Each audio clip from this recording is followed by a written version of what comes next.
চোৱা পিতা মোৰ বা কপালত এই নেদেখা জনে কি লিখিছে নেদেখা জনে কিবা লিখিছে কেনেকৈ জানিবা তুমি অ পিতা কেনেকৈ জানিবা তুমি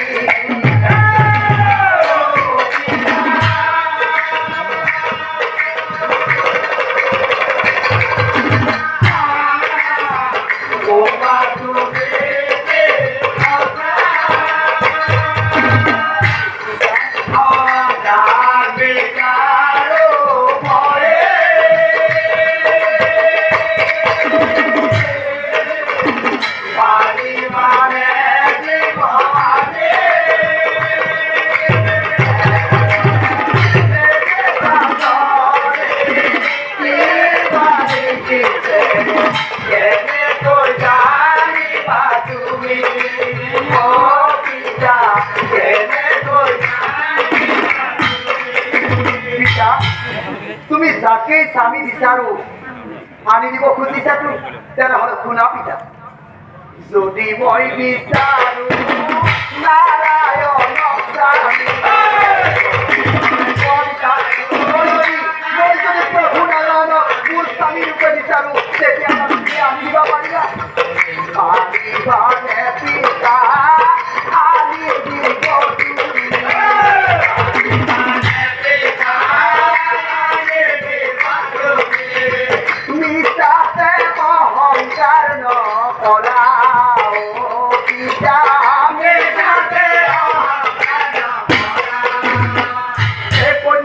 শুনি ৰজাই অবিস্ময় বানিয়া আমাৰ ছোৱালী পদ্মা দেখো ডাঙৰেই হ'ল ঐ আটাই অনন্তৰে শুনক কেন কথা হইলা আটাই অনন্তৰে শুনক আৰু এনেকৈ কেইদিনমান পাৰ হৈ যোৱাৰ পিছত কদিনা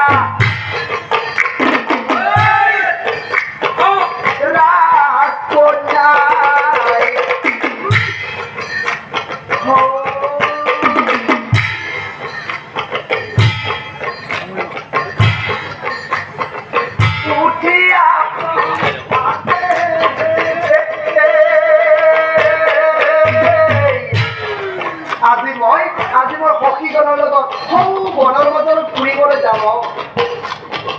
সখীজনৰ সংগে যাই বনৰ মাজত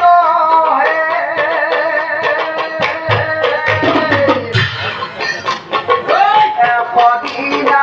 ৰাজকন্যা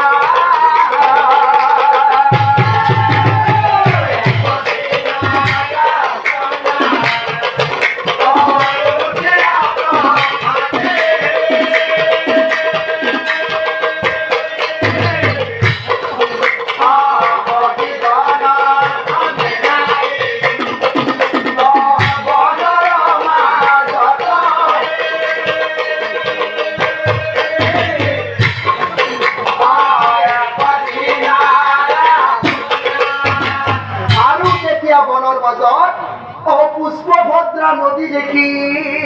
ও হৰকিত সখীহত এই বনৰ মাজত চোন নদীও আছে বল আজি আমি নদীত গা ধুই যাম বল ন আমি সকলো যুৱতী আজি নদীত গা ধুই যাম ন বল আৰু তেতিয়া জনেই নামি সকলোৱেই নদী আছে স্নান জনেই নামি সকলোৱেই এতিয়া চাউকাই সেই নদীৰ তীৰতে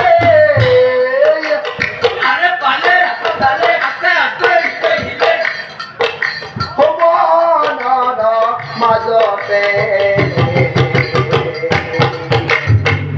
সেই নদীৰ মনৰ মাজত কি আছিল পিপল মুনিৰ আশ্ৰময় আছিলাহে পিপল মুনিৰ আশ্ৰময় আছিলাহে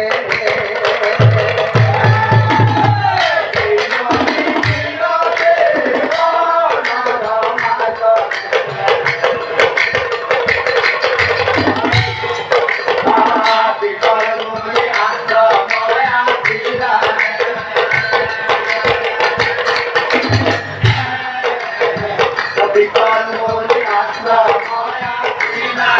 আৰু কে বৃদ্ধ বিপন বুলিয়ে কৃষ্ণগণ সহিতে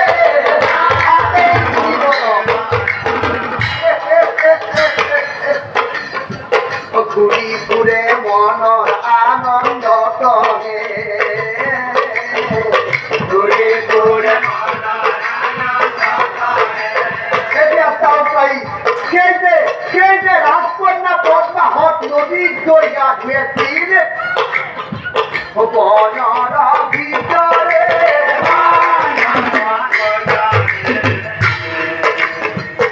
আছিল কাম কিৰা কৰি হে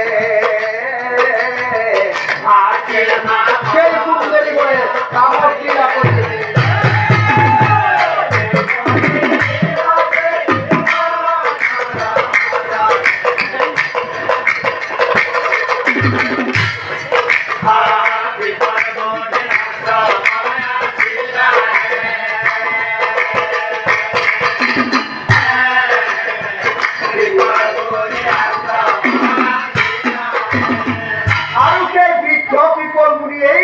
বনৰ গভীৰতালৈ সোমাই গৈ থাকোঁতে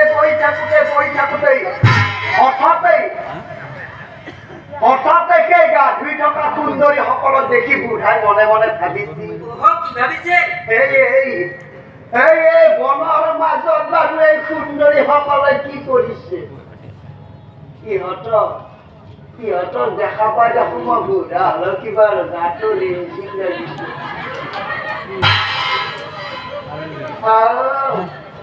তাৰ মানে মই বিয়া কৰাব লাগিব নেকি এই বুঢ়া বয়সত জানো মোক কোনোবা কন্যা দিব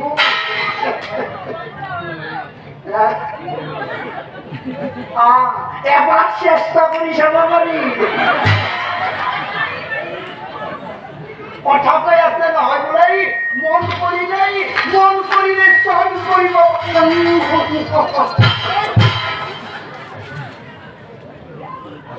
মনে ভাবে বুঢ়া বুঢ়িয়ে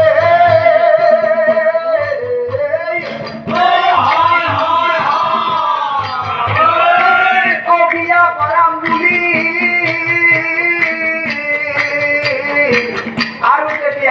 আৰু তেতিয়া বুঢ়া বুঢ়িয়ে কি কৰিলে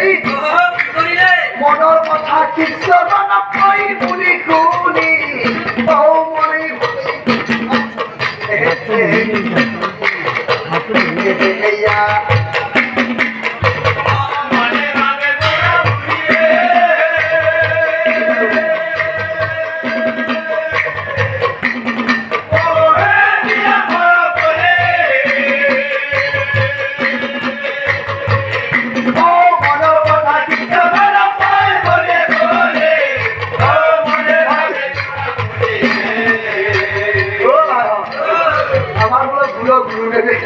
বিয়া করাইয়া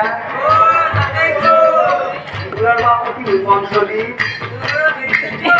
দেখা পাইছি বিয়া করাই কি করিব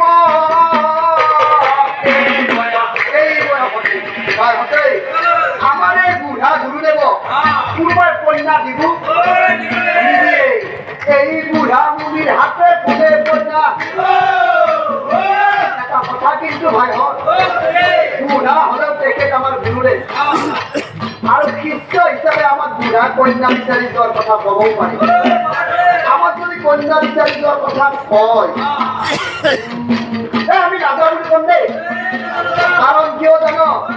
এই বুঢ়া বাবে কন্যা বিচাৰি গৈ কলবা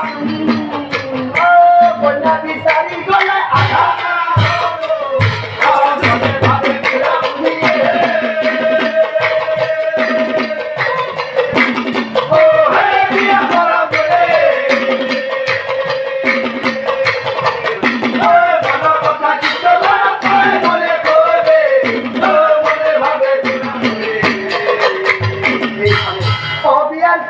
বুঢ়া মুনিক আগুৰি ধৰিয়া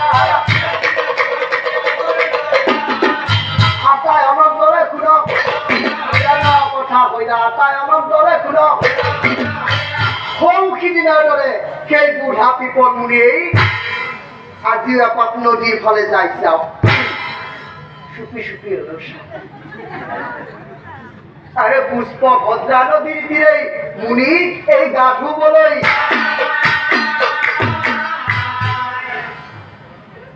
আশ্রয় হয়ে গেছে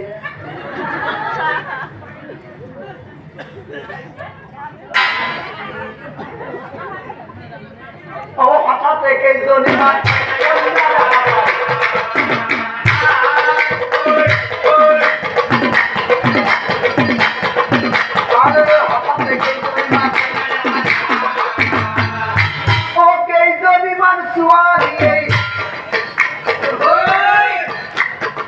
নদীর দাম করি আছে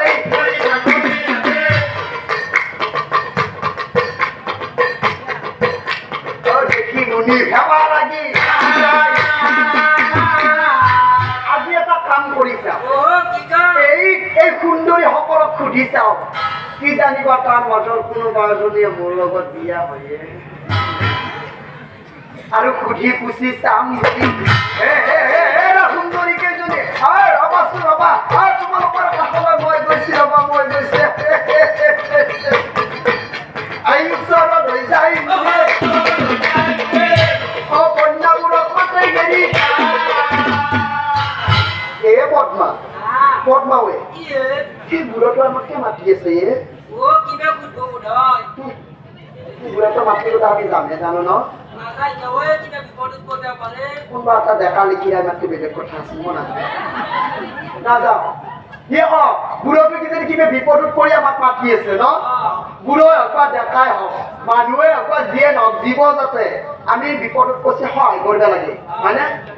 সহায় কৰিব লাগে যে তই যাগে যাওঁ মোৰ ভয় লাগছি দেখোন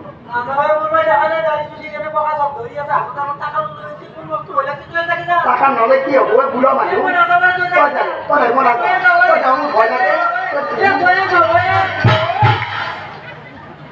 মুনিবৰ মোৰ নাম পদ্মা মুনিবৰ যে অনৰণ্য ৰজা সেই ৰজাৰ জীয়ৰী মোৰ আৰু দিলা মুনিক পৰিচয় মুনিৰ ভাল লাগি যায় মুনিয়ে মনে মনে ভাবেই এই সুন্দৰীজনীৰ লগতে মোৰ কামটো কৰি দিয়া ভাল হয় এনে সুযোগ নাহিব রাজকন্যার ভালে মুনি ভেবা লাগি যায় রূপবতী কন্যা আগে দেখা নাই এনে রূপবতী কন্যা আৰু যেতিয়া বুঢ়া মুনিয়ে কি কৰিলে সুন্দৰী দেখা পাই বিয়া কৰাম বুলি মুনি স্থিৰ কৰে ৰাজকন্যাৰ পাশে পাশে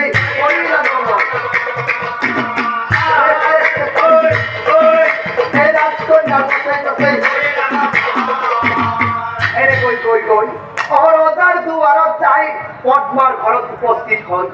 ৰজাৰ দুৱাৰত যাই উপস্থিত হইলা মুনিবৰ আপুনি আহিছে মুনিবৰ আহক আহক মুনিবৰ ভিতৰলৈ আহক আহক আহক ইয়াতে বহক আঠে বেঠে ৰজাই মুনিক আঠে বেঠে ৰজাই মুনিক হে মুনিবৰ কিবা হেতু আগমন পোৱা মুনি কথা শুনি বিপদ মুনি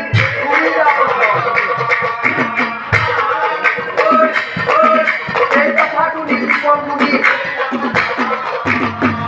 মহারাজ মুনি কয় শুনা শুনু শুনা রজা পদ্মা নামে তোমার কন্যা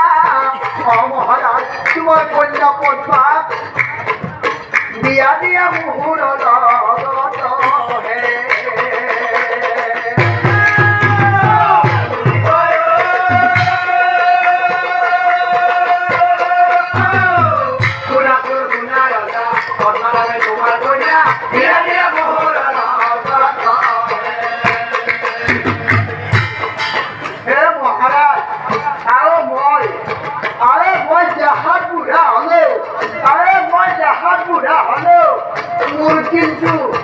কিন্তু মন বুঝা না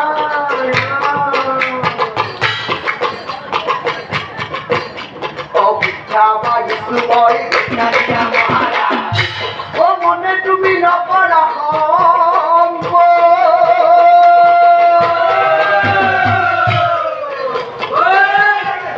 করা তুমি কন্যারা করা তুমি কন্যারা মহাদুঃখে করি দুঃখ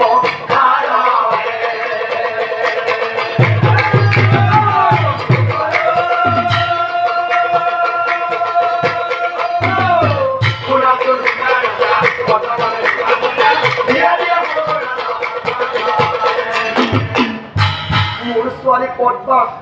আপোনাৰ লগত বিয়া দিব লাগে এই কথা শুনি ৰজাই পাছে এই বিস্ময় মানিলা আকাশ ভাগিয়া যান আকাশ ভাগিয়া যান সেই মুনিবৰ আপুনি আপুনি এইবোৰ কি কৈছে মুনিবৰ মোৰ ছোৱালী পদ্মাক আপোনাৰ লগত বিয়া দিব লাগে সেই হৰি মই নাযাওঁ কিয় মৰি রজা তোমার কন্যা পদ্মার যদি মোর লগত নকরা দান অভিশাপ দিন তোমাক নেপাবা পরিত্রাণ রজা অভিশাপ দিন তোমাক নেপাবা পরিত্রাণ অভিশাপ দিব নাই নাই এ কথা শুনি রজাই পাছে স্থির করে আর ভালে পদ্মার উচরে যাই পদ্মার উচরে যাই এই বাচ্চা পদ্মা ও